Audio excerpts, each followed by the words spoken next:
ప్రపంచ సినీ చరిత్రలో ఎన్టీ రామారావు గారికి సాటి మరొకరు లేరని చెప్తున్నాను. వారు ప్రతి పాత్రకు ఒక డిక్షనరీ గాను, ఒక ఎన్సైక్లోపీడియాగాను చిరస్థాయిగా ఉన్నారు. నాకు అన్నిటికన్నా రామారావు గారిలో బాగా నచ్చింది క్రమశిక్షణ, పట్టుదల, కష్టపడి పనిచేయడం. దేవుడు అనేవాడిని మనం చూడలేదు గాని ఎన్టీఆర్ రూపంలో దేవుడిని చూస్తున్నాం అని చెప్పి కూడా నేను మీకు తెలియజేస్తున్నా. రాజకీయం అనే డిక్షనరీలో తొలి పేజీలో అప్పటికి ఇప్పటికి ఎప్పటికీ అన్నయ్య ఎన్టీఆర్దే మొదటి స్థానం. పార్టీ పేరు ఏంటని అడిగారు. దీంట్లో పెద్ద ప్రణాళిక ప్రధాన మనం తెలుగు వాళ్ళం, మన పార్టీ తెలుగు తెలుగుదేశం పేరు. ఎన్టీ రామారావు గారిని చూడటానికి వెళ్ళిన రోజున నాకు తెలియకుండా నేను వెళ్ళిపోయి ఆయనకి పాద నమస్కారం చేసి, మేము శత జయంతి కార్యక్రమం చేసినప్పుడు స్టార్ట్ చేసేటప్పుడు మేము ఎక్కడో ఒక ఫంక్షన్ హాల్లో చేద్దాం అనుకుంటే అది బహిరంగ సభ రూపం దాల్చింది. That is NTR. జగమంత మెచ్చిన సందమామ యుగ పురుషుడో యమ్మ సందమామ.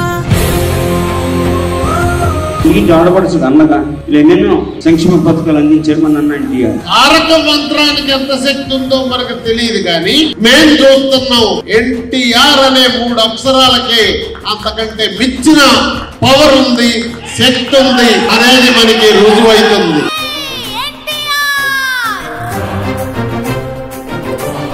సమాజమే దేవాలయం, ప్రజలే నా దేవుళ్ళు అని చెప్పి ఆయన జీవిత కాలంలో దానిని ఆయన ఆచరించి చూపించారు. దృష్టిలో ఒక ముద్ర వేసే విధంగా మానవాళి మనసులో యాక్ట్ చేసినటువంటి మహానుభావుడు ఎన్టీ రామారావు. జనవరి 9, 1983న ముఖ్యమంత్రి నిర్వహించిన మనగాడు విశ్వవిఖ్యాత నడిసారబాబుడు నడరత్న డాక్టర్ నందమూరి తారక రామారావు గారు. రాజకీయ నాయకుడికైనా ఆ దేశంలో ఆ రాష్ట్రంలో జరగడం చూశారు కానీ ప్రపంచం అంతా జరగడం అనేది ఒక ఎన్టీ రామారావు అనిపించింది.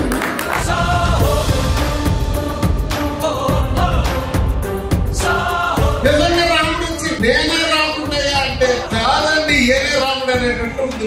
ఆయన మహాపురుషుడు, విభూషుడు, కళామతలి బలాలను పెట్టారు. ఈ శతాంగి మహాపురుషుడు అన్న ఎన్టీఆర్. ఎన్ని జన్మలెత్తితే ఒకే మనిషి మరి ఎంత పేరు ప్రఖ్యాతులు ప్రపంచవ్యాప్తంగా వస్తాయో ఒకసారి మనం అందరూ కూడా ఆలోచించాలి. అలాంటి వ్యక్తి మన ఎన్టీ రామారావు గారు. అన్నగారు కిలో బియ్యం 2 రూపాయల పథకం పెడితే పాలన తెలియదన్నారు ఆ రోజు. ఈ రోజు ఫుడ్ సెక్యూరిటీ, ఆహార భద్రత మొదటి ఎజెండాగా చర్చిస్తా ఉన్నారు. ఎన్టీ రామారావు గారి ఆలోచనలు అసలు తెలుగు గంగా, కృష్ణా, పెన్నా నదులు అనుసంధానం చేసిన మొదటి నాయకుడు ఎన్టీ రామారావు గారు.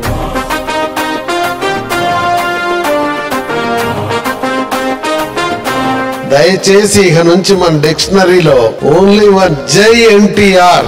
భారతదేశం ఎన్ని భాషలు ఉన్నా తెలుగు భాష ఒక్క భాష ఐడెంటిఫై అయింది. ఈ మూలకారకం ఎన్టీఆర్. జ్వలించే జ్వాల అంచులు పసుపు, మనం ఎత్తే ఈ జెండా పసుపు అని సందర్భంగా గుర్తు చేస్తున్నాను. ఒక డివోషనల్ ఫిల్మ్ గానీ ఎలాంటి పాత్రనైనా అవలీలగా చేసిన ఒకే ఒక్క నటుడు ఎన్టీ రామారావు గారు.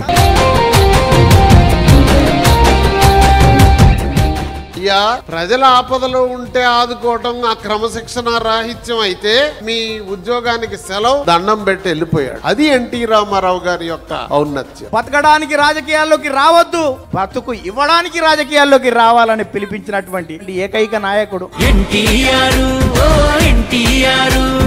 రామాయణ మహాభారతాలకు ఎంత ప్రాధాన్యత ఉందో ఆయన చరిత్రకు అంత ప్రాధాన్యత ఉంది. రాముడు గాని, కృష్ణుడు గాని ఇలాంటి దేవుడి పాత్రలు చేశారు. రాజకీయాల్లోకి వచ్చి ఆయన తీసుకున్న కొన్ని గొప్ప నిర్ణయాల వల్ల ప్రజల గుండెల్లో దేవుడిగా మిగిలిపోయారు. ఏ పేరు వింటే తెలుగు పౌరుషం దగద్దగాయమానంగా తేజరిల్లుతుందో, అన్నాన్ని ఆత్మీయంగా పులవరిస్తుందో ఆ పేరే నందమూరి తారక రామారావు.